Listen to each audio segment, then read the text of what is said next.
Hello, good afternoon. Thank you all for coming out to the session. It's a good crowd. And thank you for coming to the AWS Symposium. We're really happy to have you here. So this is at least my last session of the day. We're talking about how to drive innovation with open data. And so some of you have been in sessions with me in here earlier today. We've talked about open data a lot. The previous session we talked about specifically geospatial data. In this we're going to talk a little bit more about just applications of open data and how government organizations are actually using open data to fulfill their missions.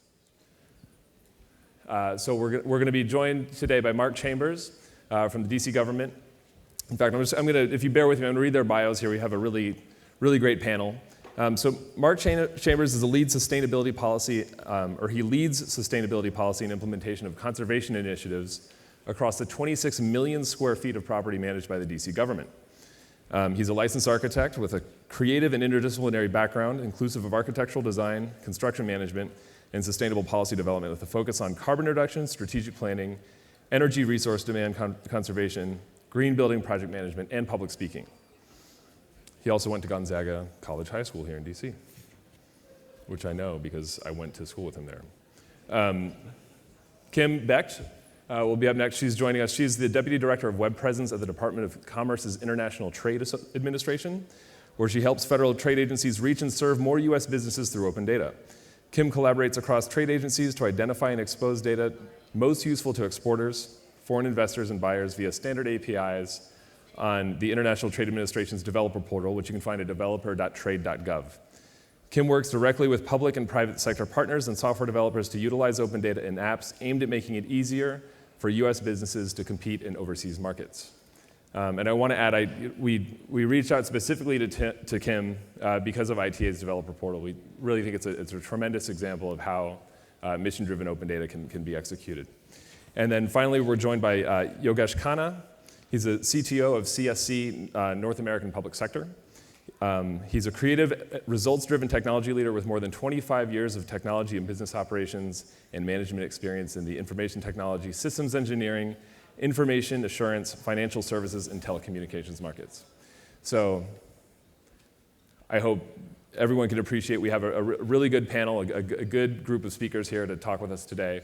So what we're going to do is I'm going to present a few slides to go a little bit deeper on the open data on AWS program and why open data matters to us. And then I'm going to hand it over to our speakers so they can talk a little bit more about what they do and what their experiences have been with open data. And then, like a panel, we'll have a discussion. I'll be leading some questions, and then we'll open it up to you guys. So this slide you may have seen a couple times at this point today. So we get a lot of questions sometimes. People, they hear about open data. They think it sounds interesting. They say, what is that? The definition that we use is very, very simple. Open data is data that anyone can use for any purpose for free. It's license-free data. For the most part, open data is produced by government organizations that are mandated to produce it and share it with the world. And it matters to AWS. Open data is important to AWS because it's very important to a lot of our customers, such as Esri and the Weather Company and the Climate Corporation. Their products and services would not be possible. They would not exist without open data. And so the open data program at AWS, what we do is we work with our customers who rely on open data to help them use it more effectively and more easily. And we also work with our public sector customers who do have that mission objective and obligation to share data with the world and help them understand how they can use our products to do that. So this is a graph we like to use to explain how open data becomes valuable. How do you take a fact or a figure, some piece of data, and turn it into something that actually matters? And I have to give credit to Socrata. They came up with a slide very similar to this that we borrowed very heavily from, called an open data odyssey. But it's a really good explanation of how data becomes something valuable. And so if we start here at the bottom left, we have data at rest. So you have a data point or a data set. And as you proceed along two vectors, one of what I call sense making and then another of data enrichment, that data can be turned into more and more sophisticated products. And so when I talk about sense making, that means like visualizations, applications, and so, really just making sense out of the data at all, putting it in context. So just a sentence can be sense making. So you can say, this team is on a 5-game winning streak. You've taken a data point and turned it into a sentence that makes sense. Stocks are up, stocks are down, et cetera. But as you proceed along these vectors of sense making and then data enrichment, which is cleaning up the data, mashing it up with other data sets, combining with other data sets, and deriving new data products, you can create more sophisticated applications that aren't just visualizations, but could be interactive dashboards, could be reports, could be data-driven journalism. And then ultimately, you can actually have operations running on data. So a final data product up there at the top right could be not even something that you see or consume as a person, but it could just be a valve turning off somewhere. It could be an irrigation valve turning off or turning on based on data that's informed some systems. And the benefit of open data is because it's open, because it's available to anybody, it's democratizing. And by making data available on the cloud and via the internet to people, we're able to lower the cost of knowledge about the world that we live in, which is profoundly democratizing. Conveniently, we have a lot of products that help every step on the way of this journey. So everything from data storage, I focus a lot on Amazon S3, but to every point at which you would want to create interfaces or applications or do data analysis, you can do all of that on Amazon. And then I also want to point out that the other lower left corner, that other quadrant, is that we also have a lot of products designed to help with the creation of new data, through sensors and applications and things like that. And so the value of having open data in the cloud is that now if the data is available in a cloud environment, anybody can spin up computing resources to do analysis on that data without them having to worry about storing the data themselves or even downloading it. They can turn on compute resources near the data, access it very quickly, perform their analysis, get their derived data product, and turn those compute resources off. So it allows people to work with this open data in a way that's much, much more cost-effective and fast than ever was before. That becomes more powerful when you're able to access many more data sets at the same time. With that, I just wanted to go back. I was shooting the laser. There we go, laser. So this is sort of the general thesis of our approach to open data on AWS and why we think there's value to add by putting data in the cloud. And so with that, we're going to bring up Mark, the first of our presenters and panelists. All right. That's a clicker. Okay. Good afternoon, everyone. Welcome to DC, those of you that are not from here. Let's see, this is, yeah. All right, that's me. All right, so what I kind of definitely want to just launch into is how we kind of got here in terms of this conversation, and that's something that's called Build Smart DC. A big picture is that I work for the district government. So the city that you kind of are visiting today has 600,000+ people that live here, and all of those people have kids that go to school. They have fire stations. They have police departments. All types of programs that actually support the citizens of the district, and that is our kind of playing ground. My team manages not just the fixed costs for those, which is basically procuring all the energy and kind of paying the bills, but also looking at resource conservation. How do we actually kind of exist and move into a world where we're removing carbon? And so for us, it became something about being able to provide the tools that allow for people to change the conversation about energy and about how they interact with their city. So Build Smart DC is that. It's a conversation. It takes the 400+ buildings that we have in our inventory, and we were able to translate actual 15-minute interval data into a somewhat kind of intuitive and beautiful website that really lets you kind of play around with that information and change the lexicon of people in the city in terms of what it really looks like to interact with your building energy usage data. This is one of our buildings, which is a little south from here, and you can see the actual kind of energy usage over 10 days, and that's made possible by the AWS platforms. I mean, both from storing a significant amount of data on building types, but also in kind of creating the framework with which we can request data, weather data, request Energy Star data. We request additional API information that gives us the ability to analyze and then present this level of information to the public. And we weren't really mandated to do that. It's something that we knew was going to be important. And so for us, it was figuring out what's the best way to do that. This is kind of what I mentioned in terms of the be it EC2 and S3 and how it actually kind of does formulate into the website. Lastly, I'll just kind of mention, it's not just for show.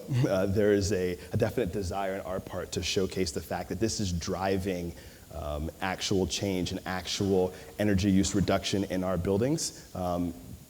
We know that we have to get to a place where we are looking at the sourcing of all of our energy, and as we start to move from just reporting the data to actually incentivizing change, we will be able to use these types of portals to relay different types of information. We have a large kind of wind power contract that's starting. We're going to be able to showcase that type of real-time data.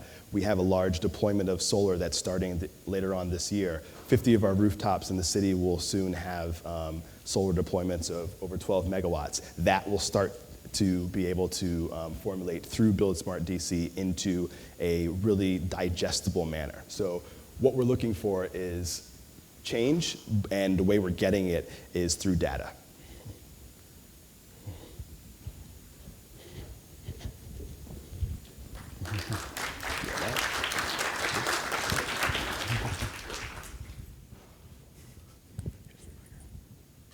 It's the big green button. Yeah. Well, hello, everyone. My name is Kim Beck, and I'm here today to talk to you about our Trade Developer Portal. Our portal was originally designed with developers in mind, so we're using GitHub as our repository. All of our APIs are available in JSON format. But we realized that not just developers come to our portal, so we've also made it friendly for our non-techie folk as well. For each one of our data sets, we also have pages on why this data is important. We give you ideas on how to use it, and we also have a search app, so you can try to take a look at the data set without having to understand JSON. I'd like to highlight one of our APIs for you. It's the consolidated screening list. And with this API, catching the bad guys and making sure you don't do business with them just got much, much easier. When we started working with the consolidated screening list, what you had is you had two downloadable files to work with. One was a text file and the other was a CSV file. So you had to know where to go to get it. You had to download it. You had to manually search it, and you had to know when they updated it next time. So usually that meant signing up on a listserv, waiting for your email to come in, being at some place where you can go grab it again, or having to wait until you were someplace where you could go grab it, and searching it. And that's time-consuming, cumbersome, and just not easy for anyone. So what we decided to do was pull this together. We worked with 3 different agencies and pulled together 11 screening lists. So this was a big step for us. And now this API can be used to integrate right into your business processes. It can be part of your customer management system. So if you start to type in a prohibited entity, it could warn you. If you're going to ship to somebody that you can't do business with, it can warn you, keep you from getting fined by doing business with the wrong guy. So this kind of highlights the data we have. When we started off, we started with the low-hanging fruit, the stuff that was already in a structured format on our website, easy to get to. So those are the things like the market research library, our trade events, and our trade leads. But we recently, just a couple months ago, released version 2 of our APIs. And with that, we released a couple new APIs, the tariff rates and the FAQs on exporting. And we also added in API keys. So now, our data is still free, you can still come to use it, but we have a better idea of who's using it. So if we're going to make a change, not only do we put that change information out on GitHub, but we also can reach out to you directly and make sure that if you need help, we're there for you. So I hope you like our portal.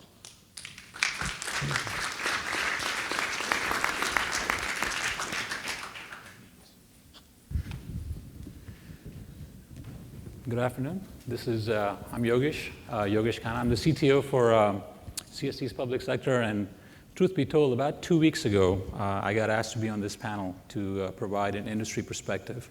So I figured last week I'd connect with Jed, and I said, how's this going to be structured? Jed said, well, we'll have a couple of slides to introduce, and we'll get into a panel discussion. I said, great, I'll send you my slides. He said they were due a month ago. So I have no slides. Let me give you the context for CSC a little bit, which will give you a perspective of where we're coming from. CSC is obviously a full-service systems integration house. We're an IT services company, and the industries that we serve include defense and intel. We do a lot of work with those two, civil and homeland defense, and healthcare. The primary responsibility that we have across our entire portfolio is actually to deliver IT infrastructure and business processes and application services. You can imagine there's probably not a federal agency that we don't have in our portfolio. So with that broad portfolio, we handle applications and services that generate a lot of data, a lot of data. And truth be told, our primary responsibility with all of our clients is to make sure that that data is managed and is made accessible to the right folks at the right time in a secure and reliable fashion. We spend a lot of time protecting that data rather than opening that data, right? So it's very important for you to understand that context. Now, I got to tell you, over the last probably year and a half, there's been a sea change in the approach of actually managing data. The appetite to actually share data that government agencies are sitting on continues to rise. I just had a recent discussion with one of our clients where they are just absolutely trying to embrace the open data policy, and they want to put data that they've had for almost 50 years out in the open so that innovators and application developers can create next-gen services and applications for the citizens and for the warfighters. So I hope we get into some discussions here. We'll highlight some of the examples here. All right? All right. You guys want to come up?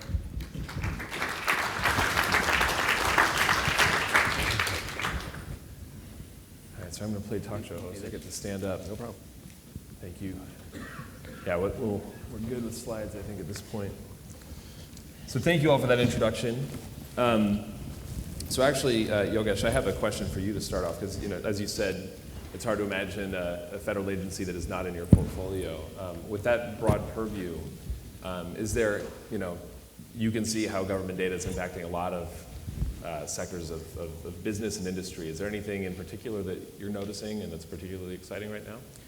Well, I'll tell you, the most exciting part that I see is the incredible amount of value that is the potential of the incredible amount of value that's out there in terms of the vast amount of data.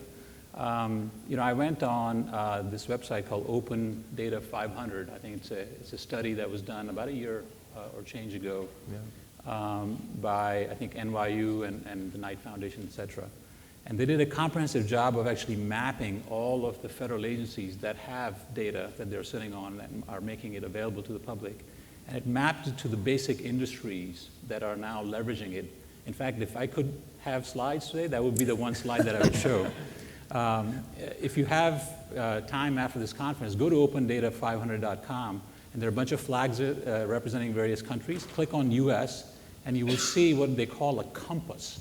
And what that compass, you just hover your mouse, and it'll tell you, if you go on Department of Commerce, for instance, it'll tell you all of the various industries that are using that data in different ways. Yeah. Likewise, all the different agencies are mapped to the different types of companies and the applications. So if you just look at the vast amount of capabilities that are being built on the data, the treasure trove that I call that federal agencies are sitting on, it's incredible. That's the most exciting part. I think McKinsey did a report, again, about a year back. They just looked at 7 industries, I think: education, energy, health, et cetera. And I think just in those 7 industries, they predicted that this is about $3.5 to $5 trillion industry. You look at that and you can't help but get excited about that. Yeah, thank you. That's great. That we talk about that internally, that $1 trillion number, and it's an interesting study, an interesting approach. But you think about the graph that I showed earlier about how data becomes valuable. We just take for granted like weather data. And like, you just think of all of the value that's added to the economy by the fact that like, you know whether or not to take this trip, or that, you know, people planning logistics know whether or not to plan a trip, farmers and things like that. So the value of open data, it's almost invisible, but it's very, very real. So I have a question for both Kim and Mark, and which is, you know, can you tell us a little bit about your customers? You know, the data that you're providing, these are products, you know, who are the people that use these things? Could you tell us a little bit more about that? Maybe So our main focus is to help U.S. companies export their products. So we are working with a couple exporters. We're still trying to get the word out. But our main customer at this point are what we call multipliers. Those are those companies that help other companies. So say it's a shipping company that the exporters would use to get their product to their buyer, or maybe a company that would match up the exporter with the international buyer, help get you with the person who's actually looking for your product. So those are our main customers right now. I think for us, it's a lot of the people inside of our buildings. We really kind of find that the users of Build Smart DC are building engineers, a lot of teachers, students, facility managers. But we've also found that a lot of industry professionals, efficiency professionals are using the information. There's not a lot of it out there, so it's very useful for anyone that's looking at building energy efficiency and trying to figure out how to track massive amounts of data in sometimes real time. Yeah, so, and that brings up a point, and actually I'll take this back to Kim as well, which is that, you know, we've found talking to customers that like a lot of customers of open data that government produces is the government itself. I mean, Mark, in your case, it's almost like, it's sort of meta, because we always say like the users are inside the building, but you know, you have building data, anyway. So my question is, do you have government customers as well that are grateful for you aggregating this information for them? You know, it's actually kind of funny you mentioned that. I said that we work with the Department of State as one of our customers for the consolidated screening list, one of the people that we get data from. But we have one bureau within the State Department that we get data from, and another bureau within the State Department that actually uses our data to integrate it into their own systems. Yeah, I'm not surprised. So I'm curious to know, actually, so back to Yogesh, what is CSE's play with open data from your perspective? Why does open data matter to CSE? Well, so like I said earlier, we spend a lot of time with our clients making sure that data that is in fact open is open in a very responsible manner, right? Right. So I'll give you two examples of you know what we're doing in the industry today. We have been working with NOAA and NASA for decades, and if you attended some of the sessions before, you know, NOAA did another session about how they're actually opening more of their data in a streamlined, you know, standardized formats. That data is fairly complex. It requires actually sometimes a PhD degree to understand that data and make sense out of it.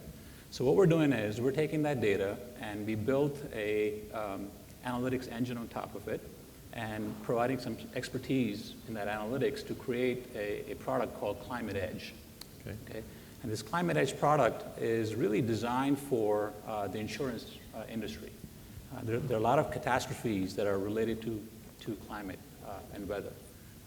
You know, there are farmers who lose crops in a year because of floods and whatnot. There are commodity traders who actually you know, use that kind of data to make their bets. Investment bankers who are actually making bets using that kind of data. Right. So anybody who's in the commodities, anything to do with farms and all that, any industry that gets impacted essentially by climate can use this type of a product called Climate Edge, right. And can actually create value. On the flip side, like I said, our responsibility is to make sure that many of our clients are releasing their data in a very responsible manner. So another client that we have is EPA. They have a very interesting program, and you can go on the website. It's called Verify. Every single engine that is made in the United States and sold, whether it's in an automobile, it's in a lawnmower, it's in a weed whacker, you name it, it has to be, there's a compliance requirement that efficiency, fuel efficiency, and the emission that engine has to be conveyed to EPA. Now, we had this discussion a few weeks ago with their program office, and what they want to do is flip the model and release all this information. And quite frankly, the discussion was in the context of Internet of Things, right? Right. Once you get that compliancy data out there, that's it. However, much like we take our cars that get inspected on an annual basis for emissions, there's really no check for lawnmowers, Right. and how they go bad over the course of the year. So the discussion was, can we put some sensors on these machines that are dirt cheap now and can use the Verify program? I think those of you who are innovators out there who have this data available publicly now have a fantastic opportunity to create a real neat new app. So we're actually working with EPA to figure out how to actually release this data in a standardized, meaningful manner out in the open data forum. This is fascinating. I've never thought of that. I would hate to have to take my mower in to be inspected. So I have now a question back for our government employees, which is, have you faced any resistance in implementing these open data programs? I mean, and in particular, I'm going to assume, let's see the look on your faces, the answer is yes. So, and like, what was it? Like, what were the things that was holding up approvals and moving forward?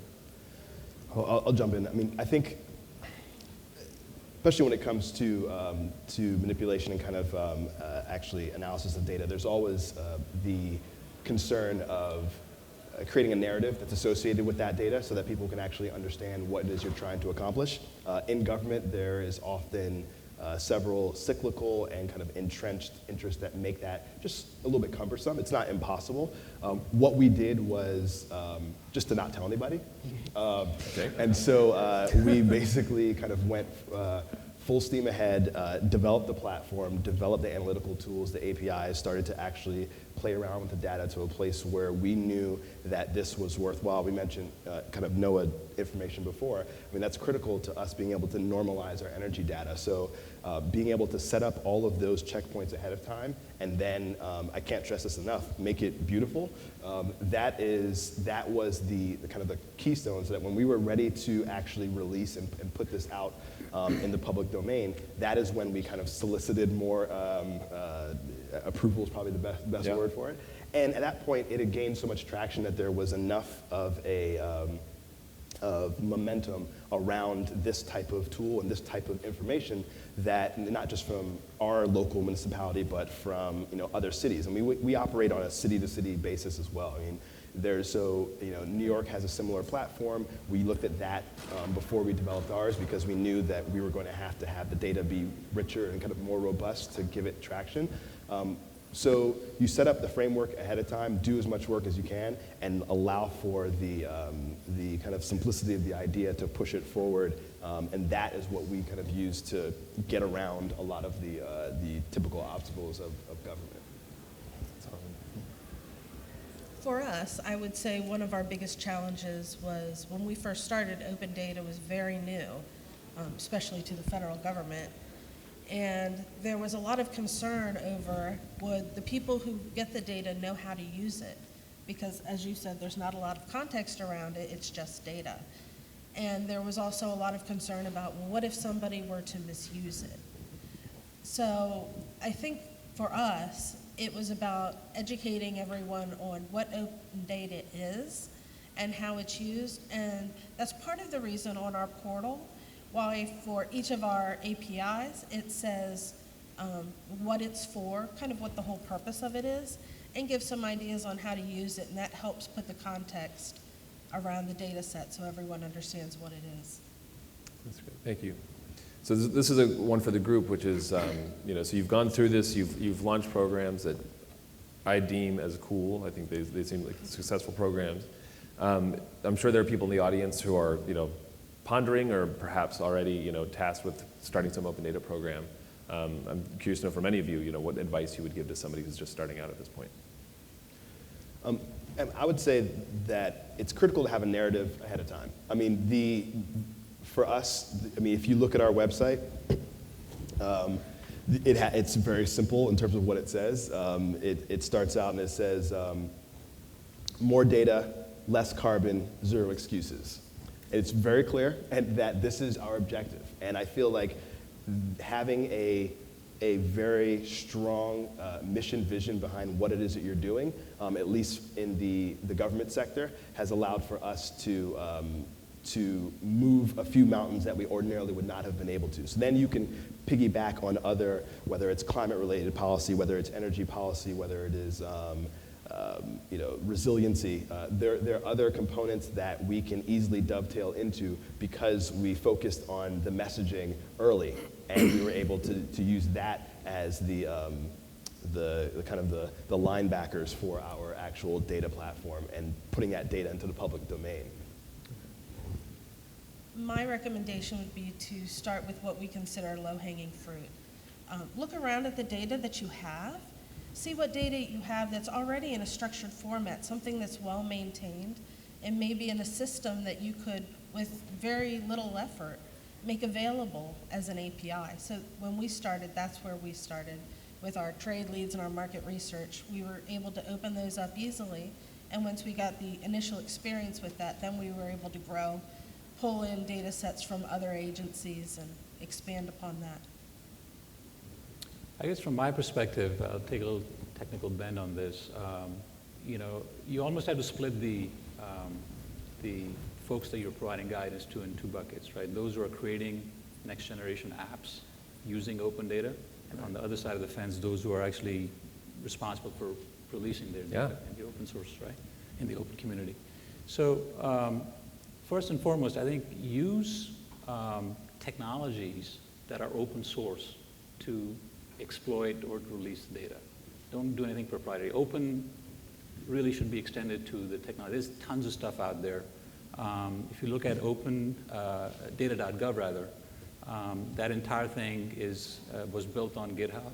It was using technologies like CCAN. It's a product that it's a development portal. Uses WordPress. So that's just the tip of the iceberg. There are tons of products out there, so embrace open source technologies to build stuff, right? Second thing I would say is, publish the heck out of the APIs of your product, of your data sets, right? And if you're developing a new app, make sure your APIs are available in the open forum so that others can share that. That's absolutely crucial in my opinion. So those are the two things that, and from a usability perspective, I think if you go to conferences on big data, there's tons and tons of data out there, right? But when you turn it into a meaningful application, the end user wants to see as little data that is context sensitive as possible. Right. Just imagine if you do a search on Yelp or something like that. You don't want 27 things. You're looking for maybe a restaurant that's less than a mile away, and you just want that name and a rating on it and maybe a telephone number. So focus on how crisp you can make the end result of the app or the service that you're delivering so that it's very easily consumable by the end user. Right. That's really good. So there's a theme, I believe I heard, maybe this is just like me projecting my own thoughts on this, but which is that all of you are talking about producing data as products for customers. You're like with the narrative in mind, you have there's a mission that you're trying to accomplish, so your agency itself might be the customer of the program. In your case, you have customers that actually need this data to do their jobs. And you just talked again about you have the people that you need to connect who are the people who are producing the data and also the people who are using the data. I do know in a lot of cases with open data discussions and open data programs, there's a lot of focus on compliance. Like, oh, I'm supposed to open this data, so here. And they've complied and they're done. But I think the theme that I'm seeing here is that success really comes from identifying your customers and serving them. So I got one last question that I want to leave some time for everybody in the room. We've got a good crowd here, which is, so imagine in 5 years we're talking about this again. What do you think we'll be talking about? Will we even have open data panels in 5 years? Well, I think looking the future forward, I think 5 years can be a long time and it can be a short amount of time. I think we would like to see a lot more standardization of a lot of the data. For us, as I've mentioned before, there's not as much building energy use data out there as we would have expected before we kind of got into this game. We have partnerships with Carnegie Mellon University, Lawrence Berkeley National Labs, like because of the fact that we're able to put this data in a consumable format, and it's just not a lot out there. And also, utilities are not big fans of giving you the information. And so being able to take what you can get from them and force a little bit more out of them is something that will open up we think like a treasure trove of possibilities in terms of actually having a substantive impact on our carbon use as a species by being able to just formally kind of interact with this data. And so I think 5 years from now, we would love to have seen a standardization of that, a complete openness from the gatekeepers of the data that are not just the users on this side, and then also being able to allow for that to have been leveraged into a place where we are able to tackle what we think are the bigger and more collectively affecting problems of our not just city but like our country. Well, for me, in an ideal world, in 5 years, I'd like to have all of our data out there as APIs. So I think the next discussion point would be how to innovate, how to take these different data sets and mash them together and create something brand new that we've never seen that can help companies export farther, export faster, get into more markets, come up with all these new ideas. Yeah, so I absolutely agree with both of those points. I would say, in 5 years, and I don't know how many of you guys attended the session right before this that, we talked about GeoInt. Chris Rasmussen did a fantastic job. A couple of years ago, if you imagined somebody from the Intel agency coming in saying, look, our model is just going to be flipped, where it's not about protecting the data, but predominantly just releasing it out there so that it can be effectively used, I could not have imagined that 2 years ago. So I think this is a watershed moment in many respects, right? So I think in the next 3 to 5 years, this whole thing around things like Freedom of Information Act that took birth about, a few decades ago, where we have to extract information because public sector or government, by and large, has basically a fundamental need to protect everything and only give you if somebody's asking for that. I think that whole transparency and accountability is just going to be on its head. Yeah. I expect that we will take to the shed those folks who actually don't release the data, and protecting the data or the amount of data is going to be an exception rather than the norm. So I think that's going to be the discussion in 5 years. Why aren't you putting that stuff out there in the public domain? I hope you're all right. Now, having said that, we cannot underestimate the importance of protecting the right data that needs to be protected. I think, this whole excitement around let's open everything, we can't go off the deep end because there's a lot of data that, we got to make sure we do no harm from no harm to citizens and no harm to the national security of this country, right? So that is an exception that always has to be kept in mind. Absolutely. But everything else can go open. Well, thank you for that. So we'll open it to the floor. Let me just do a time check really quickly. So we do have, we've got about 8 minutes. So we do have a microphone runner. So I have a question up here.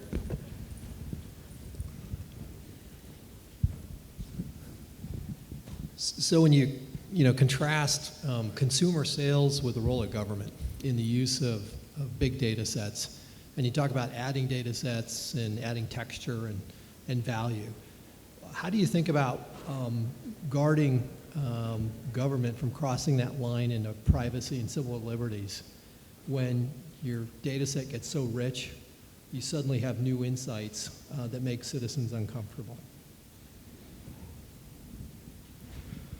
Anybody want to take that? Yeah. Go for it. It's tricky. I would say that as we start to look at data and the interaction of data sets, it does become a little bit murky as to whether or not you are potentially creating a situation when you can do harm. I think that a lot of the lion's share of that type of data starts to reveal itself relatively quickly. Sometimes when you release into the public domain, it's out there and that's just it. But for us, I think there is a somewhat of a thoughtful and kind of methodical method of putting the data out there in slow but consistent increments so that we can at least have some checks and balances about how we are potentially looking at exposures and maybe redacting certain. We have a building, our consolidated forensics lab, for example, where there are a few components of that building that are a little bit sensitive in terms of releasing that data. And so we've been able to kind of compartmentalize that. You have to, I think, just make that one of the mainstays of the of your kind of your methodology in putting the data out is starting to protect what needs to be protected and reevaluating consistently. Yeah, so I absolutely second that. That's why I made the caveat at the end. You know, open data doesn't mean open everything. And you know, I think when we think about open data, people automatically go to the notion of public data. Open data is open to the public. I think we can start maybe in certain scenarios, pull that curtain back just a little bit. Think about a large agency in the Intel community, or the Intel community at large, or maybe the Department of Homeland Security at large. Why can't we open data within that select community and create, you know, and share and create new apps that is limited for that community, just to protect that 1 + 1 = 5, and that 5 is now a value that you probably don't want in the wrong hands. So open it up within a closed community, if you will, and exploit it. That would be a nice start.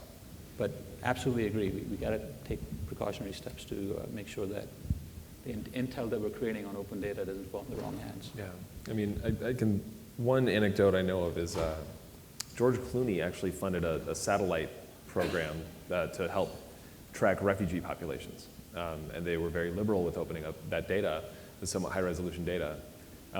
But the reason there were refugees, the people that were, you know, causing the wars that were created as refugees, also used that data. So they shut down that program. I do believe, you know, to build on your point, within the open data community, there's room for quite a bit more nuance as far as like what is appropriate to share, and it's okay to be closed, you know, at times when you're sharing data with different stakeholders. Any other questions? Unless Kim, I'm sorry, did you want to? I was just going to say, for us, we're about exporting, and one of our big concerns is while we want to help U.S. companies, we also don't want to give any kind of advantage to our foreign competitors. So every time we open up an API, before we open up the API, we take a really close look at it. And while right now all of our APIs are open, I can see a time down the road where it may be more of an extranet type thing where you get a teaser, but then you have to log in to get more information so that we can make sure that we're giving the information to U.S. companies.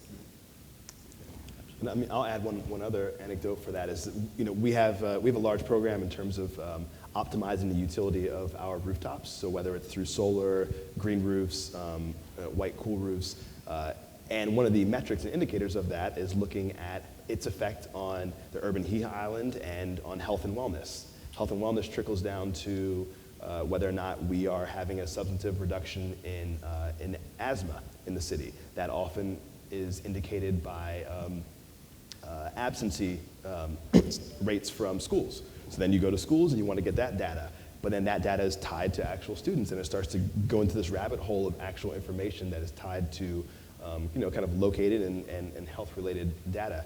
And you have these other gatekeepers of information that are not doing the same screening that you're doing. So you know that you have a mission and a vision of what you're trying to accomplish, but everyone in the pathway to get there might not have the same opportunity to analyze and scrutinize their data as you do. So looking at the entire kind of information pathway from the beginning to the end is important, because you might have to build the resources of some of those other people along the way as well.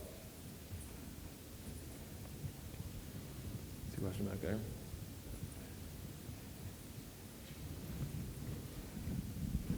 Would you share your thoughts about artificial intelligence with the explosion of data, increased access to data, the intersection of data sets?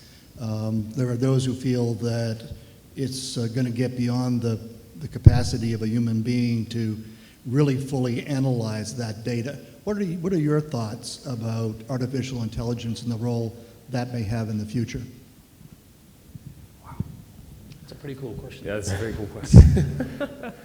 That's a great question for like a big data conference. I don't know if there's an angle or a thread that we can pull from an open data perspective here, but I think we're getting there. I think there's so much data out there that, as I think the question was here, you can combine it, joins and all that, and come up with, new intelligent and creative ways to actually exploit that. And artificial intelligence could, in fact, be an industry that, goes up in a hockey stick to start taking advantage of this. I don't know. I mean, I would say we already are. Weather data is a good example. Again, it is just sort of common knowledge what the high and low is going to be every day, and how does that? Who produced that knowledge? It was a lot of algorithms and access to public data that enabled that. And so, driving directions. Google Maps can show you traffic patterns and things like that. These are all sort of like ancillary. This is all ancillary knowledge to our brains that we just take for granted. Now, as far as like self-aware intelligence, I'm not qualified to speak on that topic, but I would posit that we're already benefiting from artificial intelligence, and a lot of that, the data products that we use every day, we take for granted. They're fueled by open data. And I think maybe a little less than artificial intelligence, but more so in what I would call predictive analytics. That's an area that I see really growing with, a lot of data that can be analyzed. We can predict based on patterns from historical data and maybe some real-time data what might happen in the next, few minutes. That's what data is actually being used in the climate space. I think there's a lot of work that's being done in the financial industry to predict how certain transactions that occur maybe overseas are going to have an impact here in the United States and so on. So predictive analytics, particularly in the healthcare, is a huge space. So I wouldn't call that artificial intelligence, but certainly up and coming field that will absolutely exploit a lot of data that we're sitting on. Thank you. I'm doing a time check. We're out of time. We went over a minute. So I'm sorry. I wish we had more time for questions, but of course, we'll be around, I think, for a few minutes. So thank you so much. Thank you to our panelists. I really appreciate you coming. Thank you.